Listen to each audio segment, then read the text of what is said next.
ছেলেদের জীবন যতটা সহজ মনে হয়, বাস্তবতা ঠিক ততটাই কঠিন।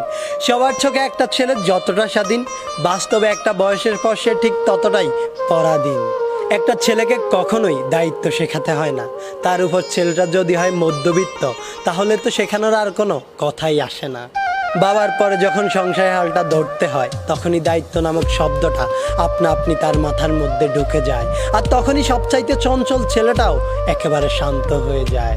যেই ছেলেটাকে মা বাবার কাছে আবদার করত, সেই ছেলেটাই আজ সবার আবদার পূরণ করতে শিরোধার্য। যেই ছেলেটাকে কোনো কিছু না পেলে রাগ করত, সেই ছেলেটাই আজ নিজের শখ বিসর্জন দিয়ে ছোট ভাই বোনের শখ পূরণ করতে ব্যস্ত। ছেলে মানুষ মানেই তাদেরকে পাষাণ মনে করা হয়। সত্যিই কি তাই, নাকি তাদেরকে পাষাণ হতে হয়? সত্যি বলতে ছেলে মানেই পাষাণ নয়, কষ্ট ছেলেদেরও হয়। একটা মেয়ে চাইলেই কান্না করে তার মনের কষ্টগুলো সবাইকে বলতে পারে, কিন্তু একটা ছেলে চাইলেই তা করতে পারে না। কেননা ছোটবেলা থেকেই ছেলেদেরকে শিখিয়ে দেওয়া হয়, তুমি ছেলে,